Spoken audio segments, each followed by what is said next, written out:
Most people have heard of fusion. You might know that it powers the sun, or that scientists are trying to use it to make a clean energy source here on Earth. But what actually is fusion energy? What's happening physically, and what would it take to turn that reaction into an actual power plant? That's exactly what this 6-part series, Paper to Plasma, is going to cover. Starting with basic concepts, and building towards the full picture of what it takes to make a fusion reactor. In this episode, we're going to be tackling the simple but important question: what is fusion? First off, fusion is a nuclear reaction, not a chemical reaction. Chemical reactions rearrange electrons, whereas nuclear reactions rearrange nuclei. That's why fusion can produce so much more energy per mass than fossil fuels. Fusion binds two nuclei together to create a new one. For many light nuclei, the final products end up having slightly less mass than the original. That mass difference is described by Einstein's classic energy mass formula. I'm sure you've heard of it. The idea of a fusion power plant is to harness that resultant energy and create power. Okay, perfect. Super easy, right?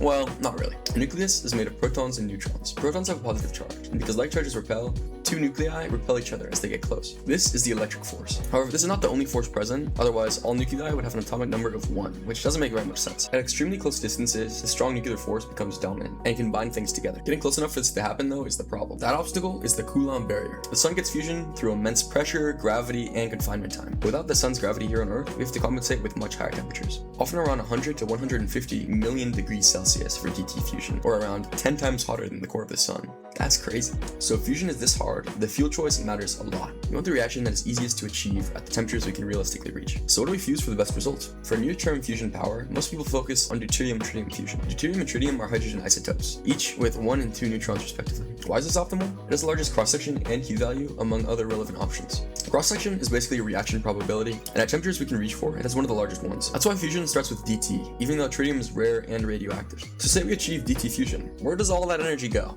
Like actually, use the overview formula. Deuterium and tritium fuse to create helium-4 and a neutron along with some energy. The helium nucleus, also called an alpha particle, contains about 3.5 megaelectron-volts, whereas the neutron carries 14.1 megaelectron-volts. And this is all in kinetic energy. The helium nucleus is charged, so the magnetic field can keep it confined within the plasma for long enough to redissipate its energy. But a neutron is neutral, as the name implies, so magnetic confinement doesn't really work for that. This escaping neutron also carries most of the energy, and we kinda want that. The idea is actually to use this to our advantage by creating a blanket around the reactor, which the neutrons continuously bombard and transfer their heat energy too. This heat will drive turbines and electricity will be generated. Of course, this is glossing over a ton of ideas, but the main concept is there. There's one more thing I want to go over in this video. The ideas of energy gain and Q being greater than 1, which is commonly associated with fusion media.